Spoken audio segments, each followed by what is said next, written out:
Tarih sahnesinde bir padişah düşünün. Güçlü ama kararsız. Dindar ama zayıf. Kardeş katili olmaktan son anda kurtulan bir hükümdar.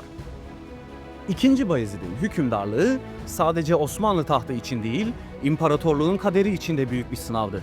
Şehzade Cem'le olan ölümcül taht kavgası, Avrupa saraylarında oynanan kirli diplomasi oyunları ve içerideki isyanlar. Bu videoda Osmanlı tarihinin en dramatik dönemlerinden birine ışık tutuyoruz.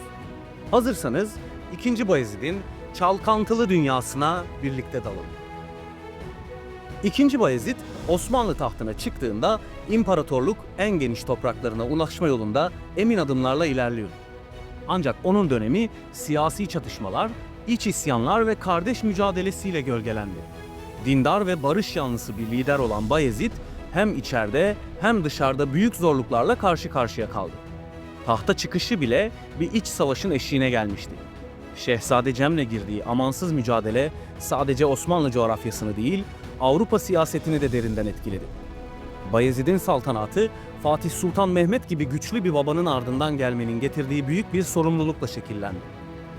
Ancak bu sorumluluk onun yönetim tarzında hem avantaj hem de dezavantajlara yol açtı. Devletin sınırları genişlemeye devam ederken içerideki çekişmeler, Anadolu'daki Safevi tehdidi ve Yeniçeri isyanları gibi sorunlar imparatorluğun istikrarını tehdit ediyordu. Bayezid'in karakteri onun bu sorunlarla nasıl başa çıktığını anlamak için önemli bir anahtardı. Bayezid 1447 yılında doğdu. Fatih Sultan Mehmet'in oğlu olarak sarayda sıkı bir eğitim aldı. Dönemin en seçkin alimlerinden ders gördü. Hem İslami ilimler hem de devlet yönetimi konusunda donanımlı yetiştirildi. Onun gençliği Fatih'in büyük vizyonu altında şekillendi ve erken yaşta devlet görevleri almaya başladı. Şehzadelik yıllarında Amasya'da valilik yaptı. Bu görev onun halkla iç içe olmasını, yönetim tecrübesi kazanmasını sağladı. Ayrıca tasavvufi eğilimleri ve dindarlığı da bu dönemde dikkat çekmeye başladı. Ancak bu barışçıl kişilik ileride onu bir iktidar savaşının içine çekecekti. Fatih'in 1481'de ölümüyle tahta geçiş süreci karışıklıkla başladı. Bayezid ve kardeşi Cem arasında ciddi bir taht mücadelesi yaşandı. Yeniçeriler Bayezid'i desteklerken Cem ise Konya ve çevresinde güç kazandı. Kısa sürede iki kardeş arasında açık bir savaş başladı. Cem Sultan mağlup oldu ve önce Memlüklere sonra da Rodos şövalyelerine sığındı. Ardından Papa'nın eline geçen Cem, Avrupa saraylarında Osmanlı'ya karşı bir koz olarak kullanıldı. Bu durum Bayezid'in hem iç hem dış siyasetinde büyük baskı oluşturdu. Cem'in varlığı onun üzerindeki gölge gibi kaldı. Bayezid'in en büyük sınavlarından biri içerideki isyan ve huzursuzluklardı. Şahkulu isyanı gibi Safevi etkili ayaklanmalar Anadolu'da büyük bir karışıklık yarattı. Özellikle Şii propagandasına karşı etkin mücadele etmek zorunda kaldı. Bayezid bu dönemde barışçıl karakterine rağmen ciddi baskılar kurmak zorunda kaldı. Ancak reformdan çok bastırmaya yönelik politikaları halk arasında memnuniyetsizlik doğurdu. Yönetimin sertliği arttıkça halkla arasındaki mesafede büyüdü. Batı'da barışçı bir politika izlemeye çalıştı. Avrupa ile savaşlardan kaçındı. Diplomatik ilişkileri önceledi. Venedik, Macaristan ve diğer Avrupa devletleriyle denge politikaları güttü. Ancak bu tutum askeri başarılar bekleyen kesimleri hiç memnun etmedi. Özellikle Cem Sultan'ın Avrupa'da tutulması Bayezid'in elini kolunu bağladı. Bir yandan diplomatik ilişkileri bozmamak, diğer yandan kardeşini bir tehdit olmaktan çıkarmak zorundaydı. Bu süreçte rüşvetler, gizli anlaşmalar ve Papa ile yürütülen çetin pazarlıklar ön plana çıktı. Bayezid son derece dindar bir padişahtı. Camiler, medreseler ve vakıflar yaptırdı. İstanbul'un dini ve kültürel yapısını şekillendiren isimlerden biri oldu. Tasavvufla yakından ilgilenmesi, dönemin alimleriyle yakın ilişkiler kurmasına neden oldu. Sanata ve ilime de önem veren Bayezid, özellikle hattat ve mürekkep ustalarına büyük destek verdi. Onun döneminde Osmanlı minyatür sanatı ve hat sanatı zirveye ulaştı. Barış ortamı kültürel gelişmelere zemin hazırladı. Yeniçeriler Bayezid'in tahta çıkmasını sağlasa da zamanla başına bela oldular. Talepleri arttıkça disiplin bozuldu. Bayezid onları bastırmakta zorlandı.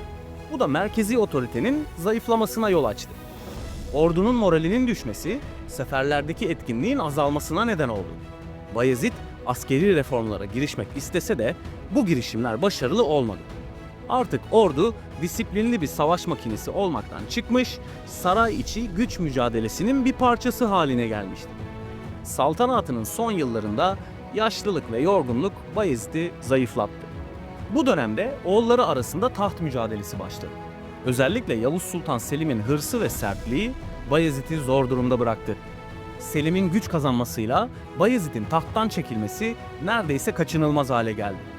1512'de tahttan feragat etti. Tahtı oğluna bıraktıktan sonra Dimetoka'ya giderken yolda hayatını kaybetti. Ölümü bile dramatik bir dönemin sessiz kapanışı gibiydi.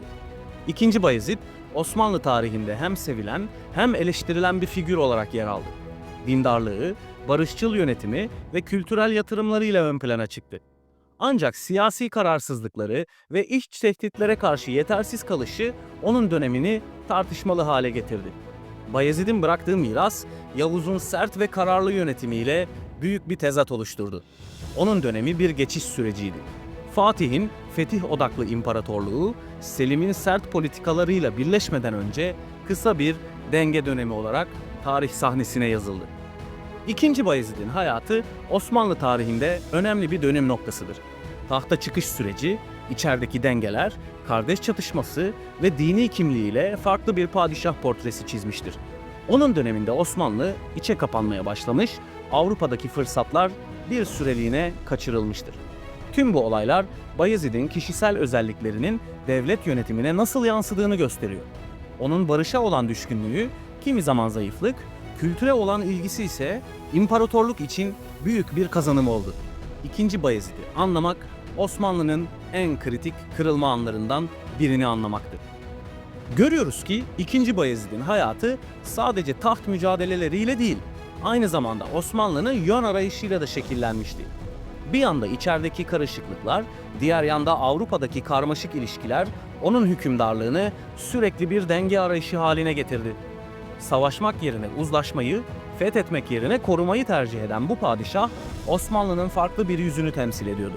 Belki de bu yüzden tarihçiler onun dönemini bir geçiş dönemi olarak tanımlıyor.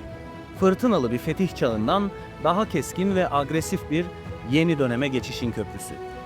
Eğer bugüne kadar 2. Bayezid'i sadece Cem Sultan'ın abisi ya da Yavuz Selim'in babası olarak biliyorsanız, bu video umarım onun çok daha fazlası olduğunu size gösterebilmiştir. Osmanlı tarihindeki bu karmaşık figürü anlamak sadece bir padişahı değil, imparatorluğun kaderini şekillendiren onlarca olayı da anlamak demek. Videoyu beğendiyseniz abone olmayı, yorum yapmayı ve bu tarz içeriklerin devamı için destek olmayı unutmayın.